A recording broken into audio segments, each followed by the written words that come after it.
when I like decided to create the, I guess, theme for this semester, or season one, quote unquote, I like named it effective philanthropy. And after going back through the PowerPoint presentation, realized that like it's a very vague term and like I'd say pretty subjective in terms of like who's looking at it from the outside. So I would love to kind of get a sense of um, how you would kind of dissect philanthropy in terms of charity versus change, because I think those are like two of the broader but obviously more specific ways to technically define one's actions or intentions. Perfect. So I think these two different types of philanthropy are very much tied to this idea of upstream and downstream. So upstream is really thinking about getting to the root of the issue, and looking at, I mean, this analogy is all about babies being put into the river. So looking at why all of these babies are in the river is looking at who's throwing them in, you know? So I think change philanthropy is a much more sort of visionary approach to philanthropy, because it's sort of looking at the bigger picture and what's going to be most impactful over, you know, long term. Whereas charity philanthropy, I think, is more of that downstream, where it's more of a response to an emergency or just to an issue after the issue is already sort of at its peak. So change philanthropy, as much as it's sort of like this umbrella term for charity philanthropy, my understanding is that it also places more of an emphasis on deeper change where an issue is being completely alleviated, whereas charity is more, you know, we need this quick temporary solution to provide a response to any type of social emergency or national emergency. Um, yeah, so I think there's also more of an emphasis with change philanthropy, there's more of an emphasis on self-sufficiency. So the communities aren't reliant on philanthropy as, you know, something that keeps feeding them. You know, they're given these resources through change philanthropy that allow them to address the problems that they're impacted by more independently down the line. And charity philanthropy, sorry. Oh, no, no, you can go Okay. next. I was going to say that, and charity philanthropy is more like the community needs that money immediately to address a problem. Mm-hmm. And I'm not even sure if like this is on your radar necessarily or something that you've like experienced firsthand, but would you say that like currently within like the realm of philanthropy in terms of giving, one or the other is preferred, like in the given scope of COVID or just the general environment these days? A really good question. I think with COVID, since we're dealing with a crisis, that it's a health crisis, but it's an economic crisis, and it's really exacerbating racial inequity. We really do need both. And I know that's not the most helpful answer, but um, there's a ton of food insecurity and people in need of healthcare, and that's sort of calls for that charity philanthropy because it's calling for an immediate response. And there's definitely, you know, some dependence for a lot of communities on immediate aid. Um, but it's also, you know, since we're all kind of at home and, you know, a lot of the distractions that we usually invest our time in are kind of put on the back burner, it's a really good time to be reflecting on what's causing these inequities to be exacerbated, because they were there to begin with. They haven't, you know, been created magically by this pandemic. So I think it's also really important to think about the deeper social change that's being called for right now. And that does require a collective organized response. It does require people from different sectors and with different types of expertise to really be bringing in that knowledge and thinking about how we can create substantive change and make a real impact. because communities of color are being disproportionately impacted by this pandemic. And that's not because of the pandemic, it's because of inequities that have been in place in our country for several years, decades, centuries. So we definitely want to be thinking about long-term change, but there's also a very strong necessity for immediate responses to several different types of crises. For sure. I think it was kind of interesting this summer, like seeing a lot of the different programs or initiatives that were started by like bigger corporations, because I think these are like, for example, like creating, I guess, pipeline programs with predominantly Black academic institutions to then go pipeline into like the bigger corporations, I think, and providing that kind of more tailored experience for internships or jobs and to then create that. I think it was interesting to see that all happen because it's not necessarily something that will necessarily cause some sort of an immediate change, but it did seem like almost an immediate response in a way. So I almost think that, yeah, okay, stop talking. And then also going into kind of like a deeper look of philanthropic giving, could you just kind of go through each of these and give like a little bit of a description of them, but then also potentially if you have any opinions on how they fit into both change or charity philanthropy, also kind of give any of your opinions on that too. Sure. So I think needs philanthropy sort of repeats a lot of the sentiments that I was discussing with charity philanthropy because it's talking about immediate needs. And so rather than toward the construction of lasting solutions to the problems and thinking more about the long term, um, you know, it's really focusing on relief efforts and thinking about what is of strongest need at this very moment. Um, so it's sort of in times of crisis where there's not a lot of space to be thinking about the root cause. There just is such a deep for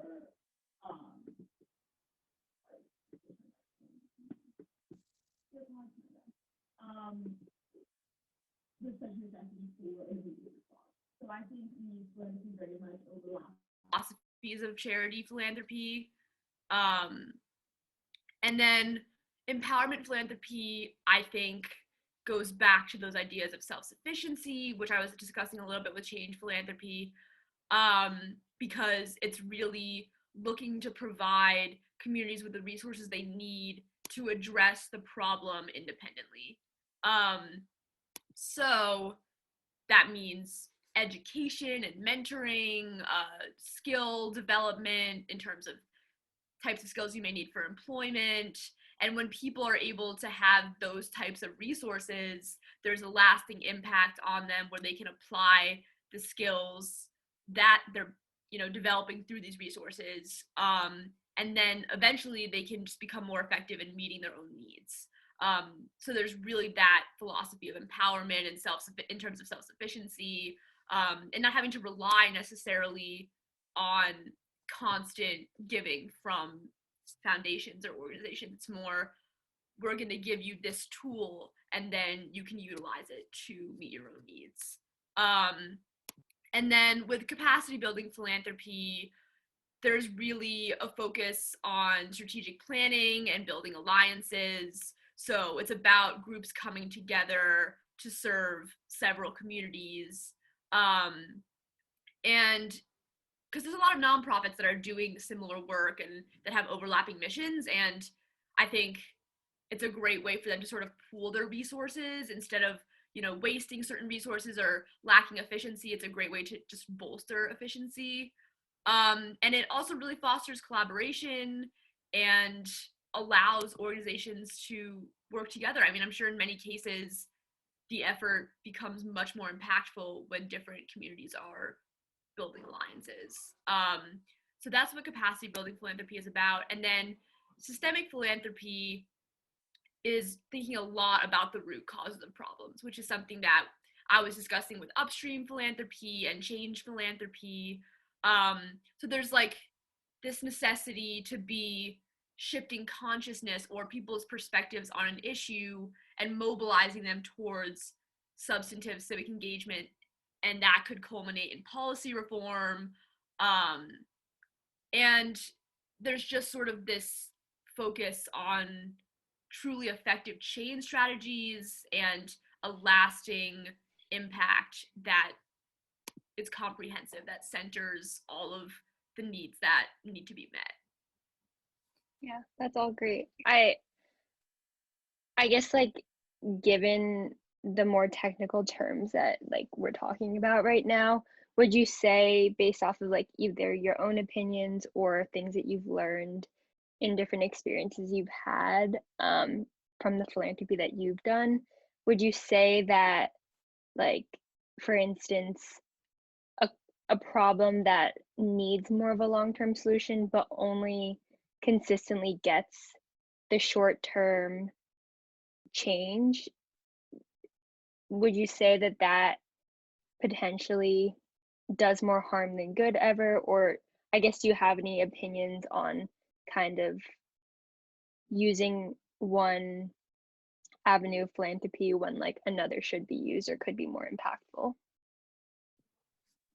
Yeah, that's a great question. I think that there are definitely situations where relying on that immediate response or short-term response can be detrimental down the line. And I think that's true in terms of holding people accountable.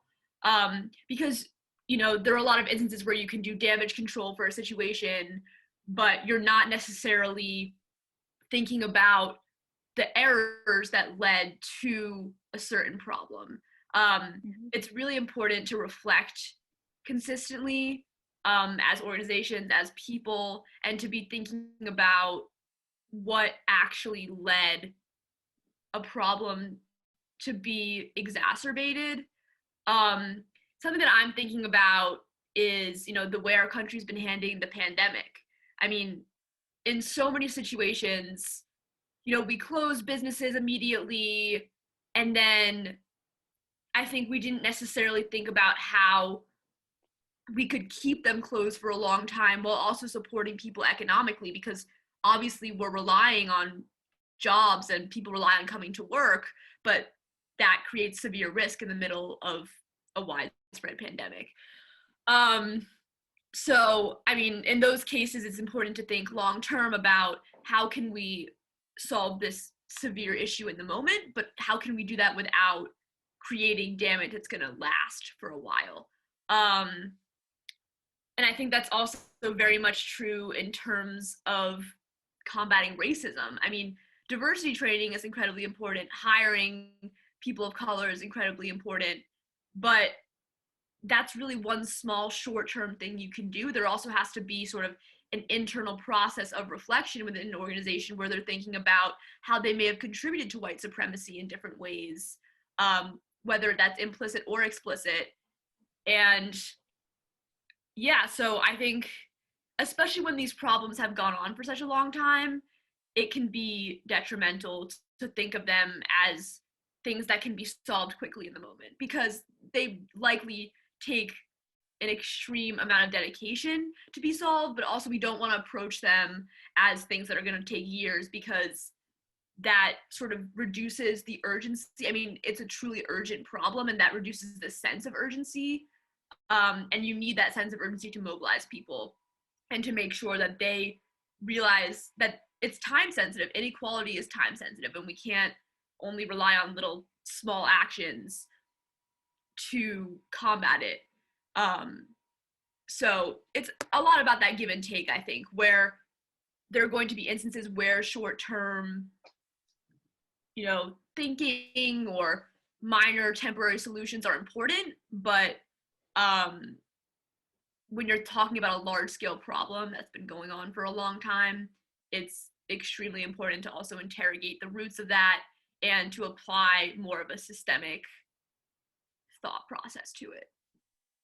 For sure. And I think these terms kind of help dissect larger issues at scale, because I think a lot of times, like, I mean, even when I think about all of like the problems in society or in education or in health, whatever the industry may be, like a lot of issues seem very, I mean, you know, coming from a college kid, it's I guess a little different than maybe like a higher level executive with a lot of experience in whatever field they're in. But I think at the end of the day, a lot of issues seem extremely daunting because it doesn't seem like there's this perfect solution that has this, you know, straightaway path to how you can fix these things. But I think these terms kind of help break down the different potentials of ways that you can kind of go about the issue too, which I think is kind of helpful. And in terms, Julia, in terms of your own experience with philanthropy, have you found or been a part of certain organizations or groups where you have felt that you were specifically, you know, meeting the actions of whether it be change or charity or one of the different levels of philanthropic giving? Definitely. So I'm very involved with the Tufts University Prison Initiative, and one of the projects I was working on last summer was developing a crowdfunding campaign for our brand new Reentry Network. It's called the Tufts Education Reentry Network, and it was built by formerly incarcerated people and community partners. Um, and I think that in that sense, it very much encapsulates capacity building philanthropy because it brought together a lot of different nonprofit organizations and community centers, but it also brought in Tufts University, an academic institution, Tufts students, Tufts faculty, and people with lived experience. So I think that's what allowed it to become such a comprehensive program. It's been incredibly impactful in its first couple of months. And it also very much thinks on a systemic level. The philosophies of the network are very much tied to systemic philanthropy because there's a constant interrogation of the root causes of what leads people to end up returning to prison after release, and what types of assistance and resources are necessary to help people thrive financially and in terms of mental health and all types of contexts after being released. So I think inherently in giving to this crowdfunding campaign, people were supporting collaboration, and they were supporting systemic philanthropy type thinking. And I mean, there's a little bit of everything, I think, in terms of each of these levels of philanthropy in this example, because through this program, the cohort of formerly incarcerated students are developing important skills in terms of reading and analysis, but also in terms of financial literacy and job skills, such as using Excel. They very much are given resources in terms of skill building, and that allows them to be empowered and to rely on themselves to address their own needs. And then finally, this is an urgent problem. People being released from prison and not being provided with adequate resources to navigate their new life. Especially if you're spending decades inside a prison, you can easily miss out on substantial technological developments, and you may not know how computers work, you may not know what different operating systems are, and that's become so central to our job market. So there's really an immediate need to be addressed here in terms of helping people adjust into the world of employment, but also prison is an extremely emotionally taxing and mentally heavy experience, and you don't just easily come back from that. There's a lot of mental health care that needs to be provided, because a lot of trauma is experienced. There's severe adversity that people that are incarcerated face, and it doesn't really leave them once they leave prison. So there's certainly immediate needs to address. There's certainly this philosophy of self-sufficiency and empowerment. There's certainly a need to think deeply about the systemic roots of the problem. And there's also a mentality with this reentry network of organizations coming together and bringing their resources together to create the most strong organization. So I really see all four levels of philanthropy in my experience fundraising for what's called My Turn, and also just in terms of the actual mission of the network.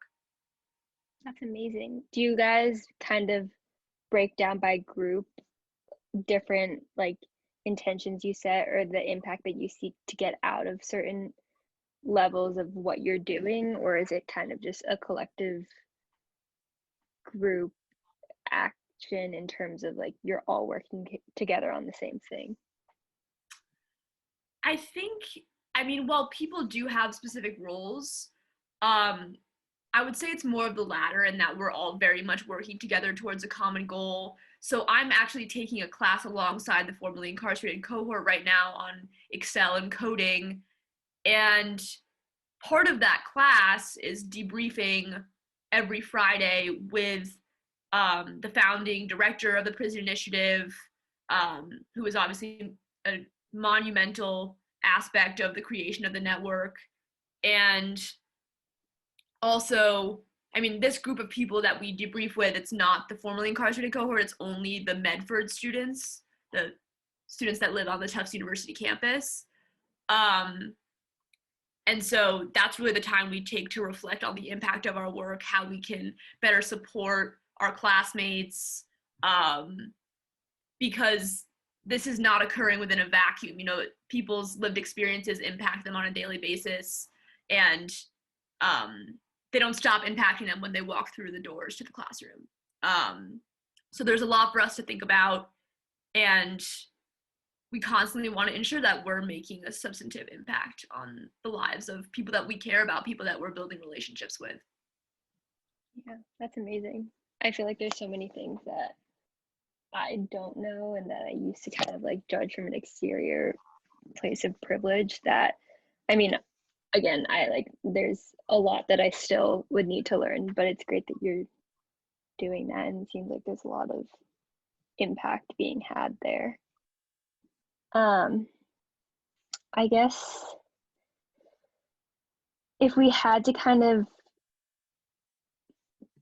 bring it to kind of how people either in our club or who are listening to this could start to begin their journey or potentially rethink their journey in giving back, how would you say is kind of, or could you kind of go into time, talent, and treasure a little bit? It's something that we talk about a lot in TCPL, but just to kind of like give a wider scope of the different value that can be added. Absolutely. Yeah, I think one of the number one things that I learned from my experience in TCPL is that philanthropy is not something that is exclusively monetary. So while donations are incredibly important and impactful, each of us has so much to offer in terms of our time and talent as well. So what that means is that, you know, time can mean any type of volunteering where you're really just focusing for a specific period of time on giving what you can to an organization in terms of if you go organize a food drive, or you, back in the day when we could be in person, I guess if you went to a soup kitchen and provided meals to people. I mean, there are lots of things or lots of ways that your time can have great power. And I think that's very tied to talent, because if you have a type of expertise to offer and you can offer that for free, that could have a tremendous impact.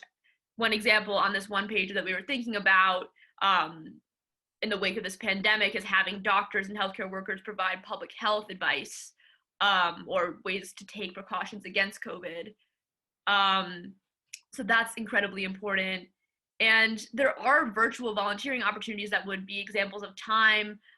You can easily organize a drive for types of goods that are in desperate need right now with a socially distanced drop-off. And virtually, I think, for example, lots of people are alone and suffering right now and just really need some social interaction and connection, and that can be done virtually. Um, so I think that's another way to really give your time. And when we're talking about donations, the strongest impact can be made particularly on grassroots organizations that are smaller, organizations that are right in your host community. Um, and so when you're making a donation, that's still a mindful process. You're not just going to be throwing money at the problem. You want to follow up with the organization. You want to know who's leading the organization and who's really the person with the passion that drives it. And thinking about the issues that are specific to the communities that are right around you. What you can do to make a substantial impact usually entails connecting with people and thinking about the people on the ground, the people that are directly impacted, and the people that are driving the most important efforts for social change. So everything about this is supposed to be very intentional, and whether it's time, talent, or treasure. But as you said, there are just so many different ways that you can be a philanthropist, and it doesn't mean that you have to be an old white man with a crap ton of money. That's not a necessity. As college students, we're all philanthropists on the Tisch Council for Philanthropic Leadership. Um, and that's because we've been able to learn about the different ways that philanthropy can manifest. That's all great, for sure. I think like this past winter break when I was going through a lot of our old stuff, I just wanted to like give this one organization that I worked with a lot at home, like all of my old clothes. And when I was like going on their website to check and see what they were accepting during the winter, I, I realized that one, like there's certain things that organizations specifically ask for in winter, whether it's like blankets or jackets or anything to keep people warm, beyond just other necessities. I realized too that like if you were to just, for example, if you were able to just drop off a bag of clothes, like yes, that is great, but if you're giving them things that they don't need and they can't use at the time, I mean, in some ways you're kind of hindering their ability to be more helpful because you're giving them a lot of stuff that then they have to go do something with. So I thought that was something that was really interesting. Would you, I guess something that kind of came up in question to me when you're talking about time, talent, and treasure is how I think a lot of times when I've been looking for volunteer opportunities outside of like a college or organization in school, it's been honestly a little bit difficult for me to find places that only like that don't ask for money, because I think there's a lot of places that don't have capacity to have volunteers, or maybe it's just not advertised well on their website. Have there been ways that you have been a part of, whether it's going outside of your school community, or ways that other people have in terms of being able to kind of do that time and talent, versus just giving a monetary or physical donation? Yeah, I think in some ways, when as college students will often be interning with organizations exclusively for credit, so they won't have to pay us. And I think that that's, as much as I don't know if I would call that philanthropy, but I think it's kind of a close example of time or talent, because we're able to utilize the skills that we've developed as college students and share those skills with organizations that will certainly benefit from them. So this semester, I'm interning with the Social Emotional Learning Alliance for Massachusetts. They're an educational nonprofit and an advocacy group for social emotional learning, which is a pedagogical approach to thinking about emotional intelligence and inclusion and cultural competency in the classroom. There's a lot of different facets of it, but it's really places an emphasis on the whole student, and also is more of a philosophy toward systemic social change. within schools. Something that I've been chatting about with my supervisor is talking about how social emotional learning can be a force to interrupt the school to prison pipeline. And so there's sort of this mentality of we want to help individual students, but also we want to address racial inequity that's been perpetuated through the public school system. So I think that I have some experience in terms of I've set foot inside a prison. I took a class alongside incarcerated people, and that was a tremendous experience for me and was honestly how I learned so much about the school to prison pipeline. I continue to learn more about it as I stay involved in prison justice efforts. And so I know I can contribute that to the organization as they're trying to figure out ways to encourage anti-racist SEL, social emotional learning. And another thing that I know I can contribute as a college student is that I've learned a lot about organizational skills, and I've had some opportunities to work with professors. For example, last summer, I was working directly with a professor to organize a webinar series, and a huge aspect of what SEL for Mass does is organizing virtual events. And so I know I can provide my skills there as well. So as much as I'm not giving them money or I'm not necessarily handing them resources or a tangible resource, I think it's definitely helping them towards their mission, me giving them time and bringing in the skills that I've been able to develop over the last couple of years. And I'm no expert on any of these things, but I think it's still an important contribution, because I'm very glad that they don't have to use any of their resources really to let me help them with this incredible mission that they're focused on. Granted, they do have to take some time to, delegate and figure that out. I think that, yeah, I mean, that's just a concrete thing that came to mind for me when you asked about time and talent. And I think there's going to be a lot of college students listening to this, and that's something that they can think about individually. Yeah, that's all amazing.